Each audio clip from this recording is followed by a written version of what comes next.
You might think rain crashes are all about slick roads, but the real danger actually shows up in the first few minutes of rainfall.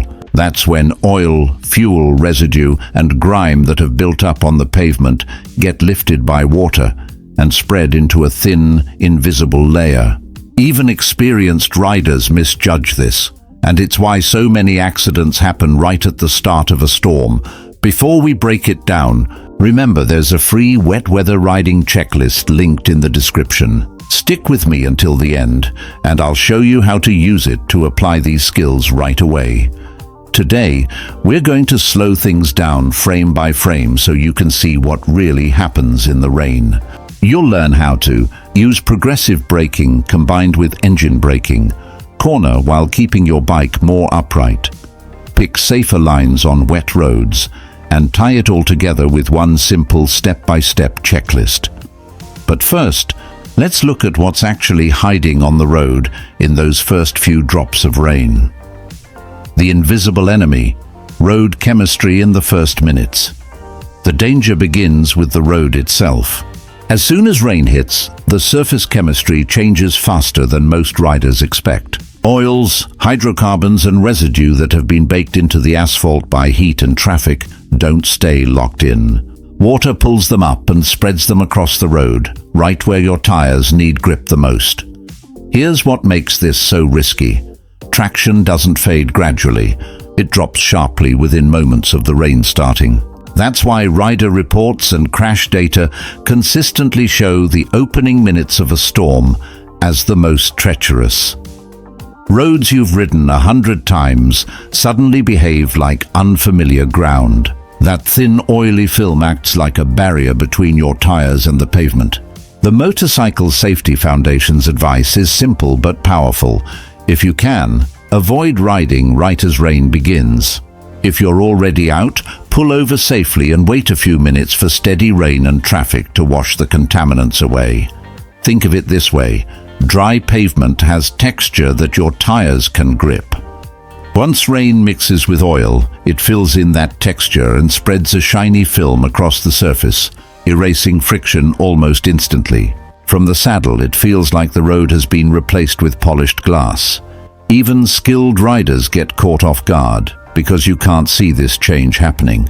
But if you watch slow-motion footage of a tire rolling through the first rainfall, it's obvious. The rubber is gliding over a slick, glossy layer where water and oil mix. This is why the first few minutes of rain see more crashes than steady downpours. Once the rain has fallen long enough, the surface actually becomes safer because much of that film has been rinsed away. Until then, the smartest move is to treat familiar routes as if they're brand new. And that brings us directly to how you control the bike in wet conditions, because your inputs are the key to surviving those first dangerous minutes. Braking physics. Why dry habits?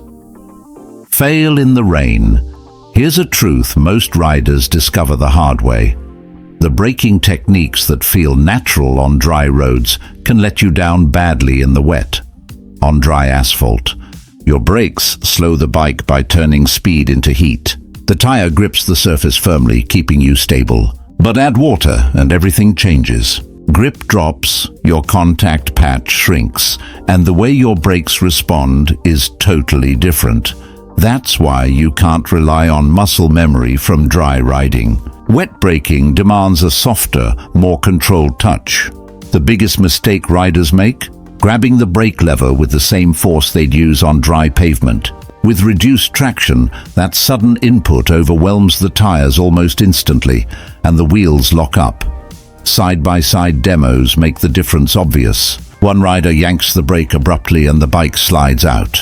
Another applies pressure gradually, and the tires stay planted, slowing down in control. The progressive rider doesn't just stay upright, he also stops shorter because he's working within the real limits of wet traction. Stopping distances are where you'll notice the biggest gap.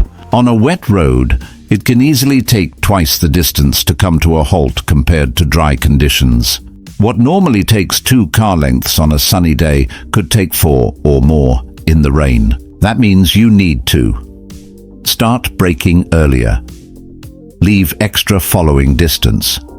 Ease off the throttle sooner. This is also where engine braking becomes a real advantage. Smooth downshifts let your engine help slow the bike without overloading your tires. The result is steadier, more predictable deceleration. Many experienced riders also adjust their balance between front and rear braking in the wet. They rely more on rear brake and engine braking, while applying lighter progressive pressure to the front brake. This greatly reduces the risk of a sudden front-wheel lock-up when traction is sketchy. But here's the catch. You don't want to experiment with this for the first time in traffic.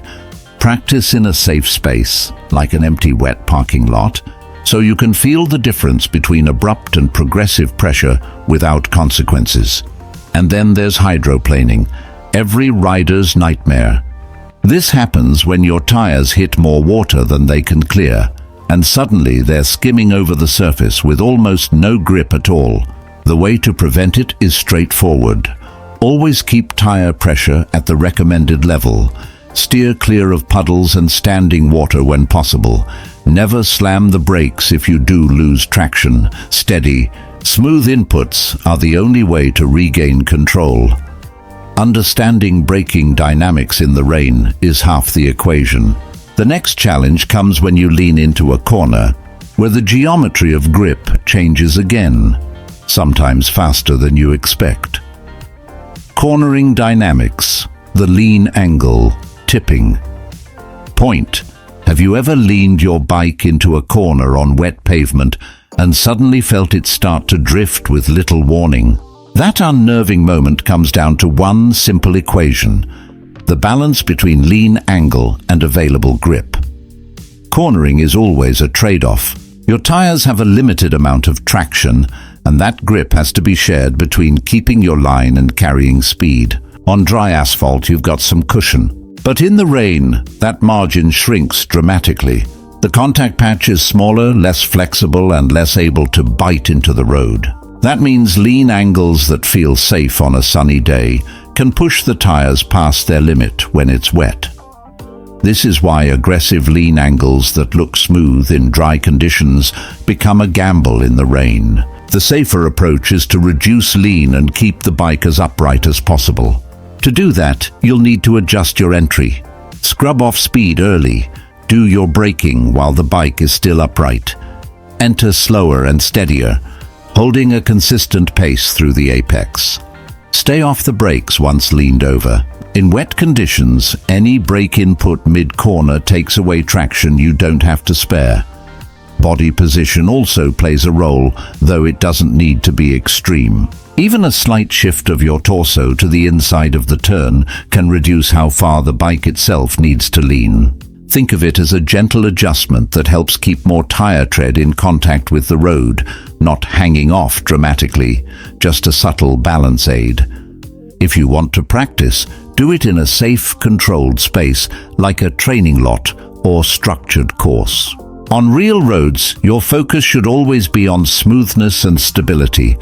Throttle and steering need the same careful touch. Snapping the throttle or jerking the handlebars unsettles the chassis, which is the last thing you want when traction is limited. Instead, roll on the throttle smoothly and steer deliberately. That consistency helps the tires maintain steady pressure against the wet road. The golden rule: give yourself more space than you think you'll need. Approach corners with extra buffer room, because in the rain, even a small miscalculation in lean or throttle can become the exact tipping point into a loss of control. This is why wet riding humbles even skilled riders. The difference between staying upright and sliding out can be razor thin, and the best way to make that difference clear is to see it unfold side by side. 4. Expert technique, breakdown, right versus wrong on. Our controlled course. We set up a demonstration so you can see exactly how expert technique separates control from chaos in the rain. Rider A makes all the classic mistakes. He grabs the front brake too hard, chops the throttle mid-corner, and leans aggressively without proper setup. The result is immediate. The front wheel locks, the bike slides, and traction disappears almost instantly. In contrast, Rider B shows the expert sequence. A progressive squeeze on both brakes with a slight emphasis on the rear, engine braking to assist with deceleration, reduced lean with a more upright posture, and smooth throttle application on the way out. Instead of panic and skid, the bike stays balanced, the tires hold, and the rider exits the corner cleanly. Notice how much tire condition magnifies these differences. Even something as simple as modest underinflation can compromise your safety in the rain. A flattened contact patch struggles to clear water effectively, leaving you more vulnerable to hydroplaning. That's why one of the easiest but most powerful habits you can build is checking your tire pressure before every wet ride and adjusting it to the manufacturer's spec. A properly inflated, well-maintained tire gives your braking and cornering techniques a solid foundation to actually work. The slow-motion footage makes this even clearer. Abrupt braking overloads the reduced contact patch, the suspension dives, and the tire skips across the water, instantly losing grip. Progressive braking, on the other hand, distributes weight evenly, keeps the bike stable and preserves traction. Same road, same rain, but the rider's inputs alone decide the outcome. Now technology does help. ABS, traction control, and rain riding modes can buy you extra time when you get it wrong, but they don't replace good habits. Electronics reduce the punishment for mistakes. They don't make sloppy technique safe. That's why practice matters. One drill every rider should try is this. In a safe, wet parking lot, approach at a moderate speed. Downshift to add engine braking. Apply steady pressure to the rear brake, then progressively build pressure on the front brake until you feel it bite. Release and repeat. The goal isn't speed. It's to train your muscle memory so your reflex is always progressive braking, never grabbing the lever. Mastering your inputs keeps you upright. But there's still another hidden factor that can catch you off guard. The road itself doesn't have the same grip everywhere. Line selection, reading the invisible road. Here's something many riders overlook. The line you choose on a wet road can be just as critical as your braking or throttle control. Once the rain falls, the surface turns into a patchwork of high and low traction zones. Painted lines, tar snakes, manhole covers, and metal plates all become slick traps under rainfall. They might look harmless, but in practice, those shiny surfaces offer far less grip than the surrounding asphalt. The Federal Highway Administration reports that about 3/4 of all weather-related crashes happen on wet pavement, which shows just how critical it is to read the road correctly and plan your line in advance. One of the best strategies is to ride the dry line, the two tracks left behind by cars ahead of you.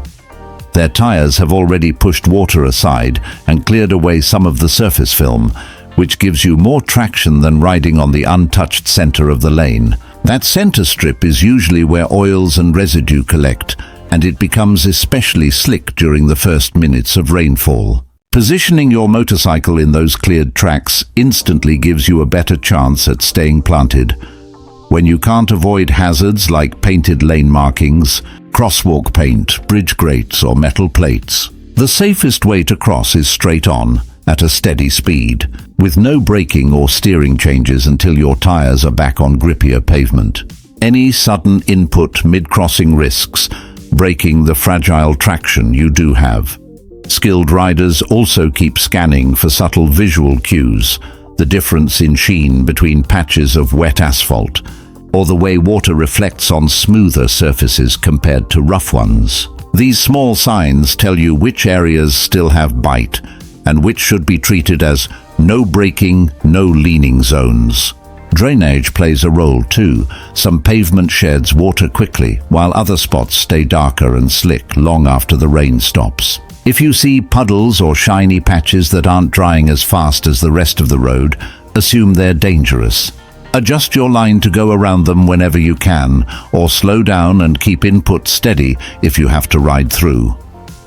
Learning to choose your line like this isn't about riding timidly, it's about riding smart. Once you realize that rain safety depends just as much on reading the road as it does on your throttle or brake control, the entire picture becomes clear. At the end of the day, the key to staying safe in the rain isn't having lightning-fast reflexes. It's sticking to a few proven habits. Use progressive braking, backed by engine braking, to slow down smoothly without overpowering your tires. Keep the bike more upright. Scrub speed before corners, and hold the dry line whenever possible. Make pre-ride checks part of your ritual. Proper tire pressure, healthy tread, and a clear visor.